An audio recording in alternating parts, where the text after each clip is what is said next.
Okay, we are now on the obstructive conditions under congenital heart defects. So again, under congenital heart defects, there are four classifications of conditions. Number one is your decreased pulmonary blood flow. Number two, increased pulmonary blood flow conditions. Number three, obstructive defects. And number four, mixed defects. Under decreased pulmonary blood flow, we have discussed already one condition, and that condition is your tetralogy of Fallot. Under increased pulmonary blood flow conditions, we have already discussed septal defects, which are atrial septal defect and ventricular septal defect, plus your patent ductus arteriosus. Now, this is the third classification, obstructive heart defects. When we speak of obstructive heart defects, common sense requires that there is an obstruction. If this is your heart, and we tend to classify your heart into two sides, one on the right, one on the left. The heart is a hollow organ. While it is a hollow organ, it is filled with blood inside. Okay? It is filled with blood inside. Meaning, on the right side na ay dugo. On the left side na apod kay dugo.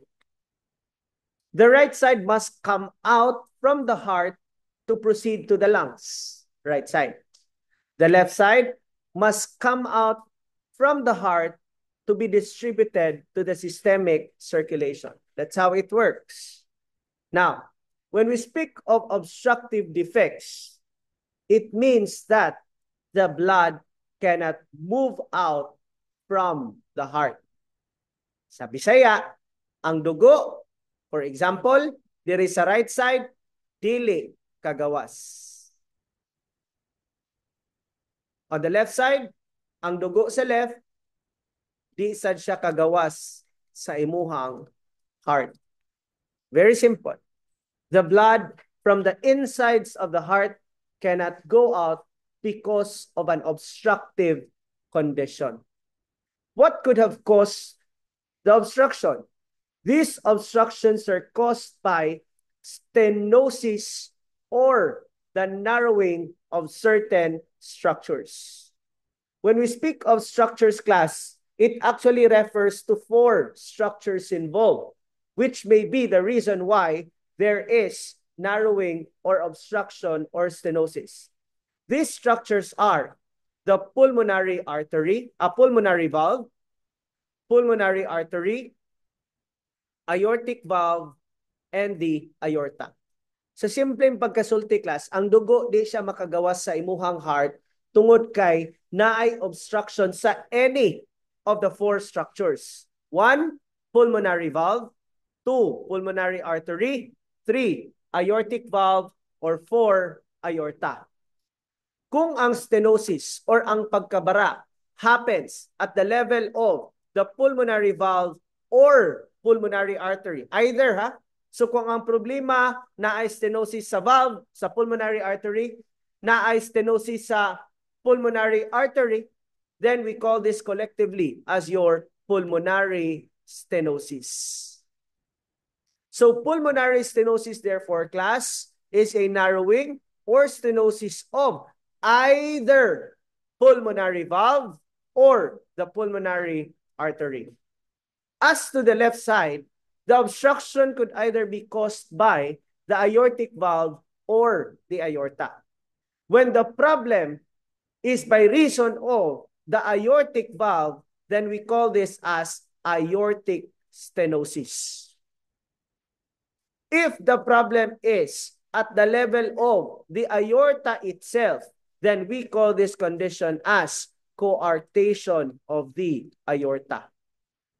So meaning to say, class, as to the third classification of congenital heart defect, there are 3 conditions falling under it. Number 1, pulmonary stenosis. Number 2, aortic stenosis. Number 3, coarctation of the aorta. Let's talk about pulmonary stenosis first. Remember, class, that pulmonary stenosis is a problem that causes the blood from the right side of the heart nga di siya makagawas. So kung ang dugo from this right side of the heart, for example, dili siya makagawas, meaning to say, no blood can proceed to the lungs. As a result, the major symptom of a patient with pulmonary stenosis is cyanosis. Kay ang dugo nga naa sa right side, di man makalahos to the lungs. As a result, there will have to be cyanosis or poor oxygenation. As to the aortic valve nga naay problema, we call that as aortic stenosis. So in aortic stenosis, what could be the problem of the patient? Remember class, ang aortic stenosis is a condition where naay narrowing diha such that ang dugo sa imong left side of the heart, kaning dugo nga naa sa left, dili makagawas sa imong heart, dili mahatod to the systemic circulation. When there is no blood distributed to the systemic circulation, we call that condition as poor cardiac output.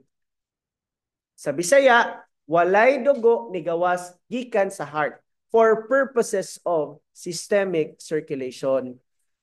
So kung ang left, kung ang right, dili makaadto sa lungs, cyanosis.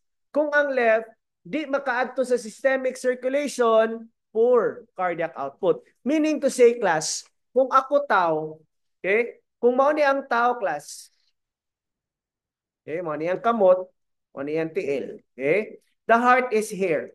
Meaning to say, class, if a patient has aortic stenosis, ang dugo na ara siya sa level sa iyahang heart. Dili siya mahatod to the ulo, dili siya mahatod to the tiil. That is poor cardiac output. Meaning, kung walay dugo moadto sa utok, the patient will have symptoms like lightheadedness, dizziness, confusion. Kay wa may dugo nahatod dito sa utok. Unsa man po'y resulta kung way dugo nahatod to the systemic circulation? You will notice that class, ngano, there will be absence of femoral pulses. So poor cardiac output are manifested by lightheadedness sa upper aspect or loss of femoral pulses on the lower aspect. Ngano man, ang dugo naaraman sa tunga. Nganong naaraman sa tunga? Di lagi kagawas. Nganong di man kagawas? Because of the aortic stenosis. Number 3, you have your coarctation of the aorta. Unsa man ang coarctation of the aorta?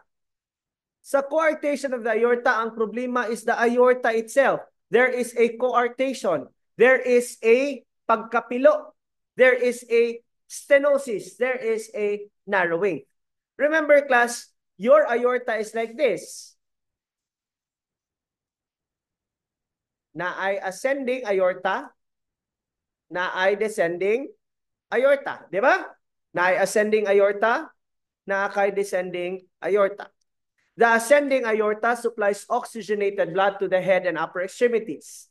The descending aorta supplies blood to the systemic circulation, including the lower extremities, if you remember that discussion. Ang nahitabo sa coarctation of the aorta, class, kani diri dapita, naa na siya bara, sirado na siya diha dapita. Okay? Because sirado siya usually at the middle, ang resulta na, class, ang dugo sa taas, sa ulo, magtuyok-tuyok dito ra sa ulo ang imuhang dugo. Puno kaayo og dugo ang taas. Pero sa ubos na abay dugo, wala. Wala. Let's look at the formula of BP. What does BP say? BP is the product of cardiac output times systemic vascular resistance. Now look at this. Sa taas, class, kung sirado ni ang dugo na ara dito sa taas, what happens to the cardiac output? Taas, ubos. Taas. If taas ang cardiac output, what happens to the BP? Taas. There will be hypertension at the upper parts of the body. But look at this. Naabay dugo sa ubos? Wala. Wala. Kung walay dugo sa ubos, what do you describe of the cardiac output? Ubos, taas. Ubos. So kung ubos ang cardiac output, what happens to the BP? Ubos. That's why the ubos part of the body is low in BP. This is one situation, class, nga Kung magkuha kag blood pressure sa tao, ari ka sa kamot, magkuha BP, high blood. Pero inikuha ni mo BP gamit ang tiil, pwede na ha? Gamit sa tiil, ubos ang BP. Well, I've actually tried taking BP ari sa tiil. Nga naman, naamay burns ang lawas. So the only way I could get the blood pressure was through the legs. No, aris bagtak na kung ipasok. So as a result, kung naakaani sa tiil, ubos ang blood pressure. Pero sa taas, sa lawas, taas ang blood pressure. That is how we identify the existence of coarctation of the aorta. In summary, class, when we speak of obstructive heart defects, there are three conditions: pulmonary stenosis, aortic stenosis, and coarctation of the aorta. Let's talk about what has caused its defect. In pulmonary stenosis, what makes it pulmonary stenosis? When there is narrowing of either the pulmonary valve or the pulmonary artery. In aortic stenosis, what could be the problem? It's your aortic valve. In coarctation of the aorta, what could be the problem? It's your aorta. Let's talk about the symptoms. What could be the symptom of a patient with pulmonary stenosis? He would manifest cyanosis. How about aortic stenosis? He would manifest poor cardiac output. In coarctation of the aorta, what would he manifest? Two different blood pressures, up in the up, down in the down. How about the management? What do we do when these conditions exist? When a patient has pulmonary stenosis, we would manage that using your balloon angioplasty. Okay? Balloon angioplasty, class, is a remedy. It's a surgery where magpasok tag catheter usually at the femoral artery. Arita sa femoral blood vessel, ipasok nimo ang imong catheter. So kani ang porma sa pulmonary stenosis, no? Mao ni siya imong ugat, normal nga ugat. Kung naa kay pulmonary stenosis, nag-stenosis na siya. So this is now. So I will illustrate a stenosis, no? Okay? So kani siya is a case of stenosis. So what do we do in balloon angioplasty? Magpasok ta ng catheter, class, gikan sa femoral blood vessel padulong dito. So inigsulod ana, kani manggod siya naani siya mga alambre, naani siya mga wires. And under the wire is a balloon. Okay? So naa kay wire, ilawom ana na balloon. Inig-pump nimo sa balloon, muburot ang balloon. Pagburot sa balon, kaning wire pod nimo, muburot pod na siya. Okay?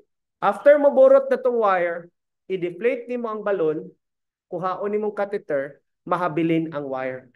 So kanang wire din ha, na-expand na siya, kay imo manggipaburot ang balon. And it remains at that position for life. We call that, class, as the stent. And we pay that per piece. So kung naagani mo'y bite, naagani mo'y kung nagani mo'y angiogram with stenting, kana mao na siya buhaton. So sa pulmonary stenosis, mao na siya itong buhaton. Sudla na to siya wire, balloon, paburoton, mubuka ang wire, therefore the stenosis is already resolved. So that's for balloon angioplasty in the case of pulmonary stenosis. How about in aortic stenosis? What do we do? Since the aortic valve is constantly exposed to high pressure, because remember, the left is stronger than the right, you cannot just do balloon angioplasty to that. Instead, kinahanglan gid na siya ilisan. That's why the remedy for aortic stenosis is artificial valve replacement. Ilisan gid na mismo og synthetic valve ang imuhang nag-stenose nga aortic valve. And whenever there is an artificial valve replacement, you have to remember three things. Number one, the patient who will undergo an invasive procedure must always have a prophylactic treatment before the procedure. Unsa may mga invasive procedure usually atong ginabuhat. Example, dental prophylaxis. So kung magpa-dentist gani ka, di ka pwede magpa-dentist or magpahilabot sa imuhang gums and ngipon kung wa ka niinom og antibiotic. paimnon kag antibiotic before any invasive procedure, just like a dental procedure. Nganong ingon ana man na, sir? Because class, you are more prone to infection than anybody else. Why? Because you, on your with your artificial valve, already has a foreign material inside your body. Nanamoy foreign material daan. So a person with a foreign material in himself is having double the risk than a person who has no foreign material in himself. So mas delikado ka nga magka-infection kay na naman kay foreign material diha daan. Unsay foreign material, cell? The artificial valve is a foreign material. Number 2, when you have artificial valve replacement, since there is a foreign material inside your body and inflammation is likely to happen, remember when there's inflammation, what comes to the site? You have your platelets. And these platelets can create a thrombus. When it is dislodged, it becomes an embolus, which becomes a cause of many problems. Ang embolus, atake, stroke, pulmonary embolism, edema, no? Kana nga mga problema. So as to avoid that condition, a person with artificial valve replacement for a lifetime, no, for the whole of your life, you will have to drink aspirin to prevent the platelet aggregation. So number 1, prophylaxis. Number 2, aspirin. And number 3, the patient is monitored for possible anemia. Nganong magka-anemia man ang tao basta na ay artificial valve replacement? Because class, remember that the valve is synthetic. It is not as flawless as the natural one. Meaning, na ay tendency nga na ay mga sharp edges din ha. And when these sharp edges come in contact with the fragile red blood cell, pwede na siyang mabuto or mag-hemolyze. So kung daghan na ang nangbuto nga mga red blood cell, muubos ang imong red blood cell count, a condition called hemolytic anemia. Number 3, coarctation of the aorta. How is coarctation of the aorta managed? It is managed by removal and anastomosis. Meaning to say, kung naakay okay, so this is your coarctation of the aorta. What do we need to do? We need to cut that out. Putlon, ilabay. Unya, isumpay nimo ang ugat. We call that removal. Putlon, ilabay. And anastomosis, isumpay. Putlon, isumpay. Removal and anastomosis. And that's what we do in patients with coarctation of the aorta. So class, these are your 3 obstructive defects. Namely, pulmonary stenosis, aortic stenosis, and coarctation of the aorta. Obstructive heart conditions.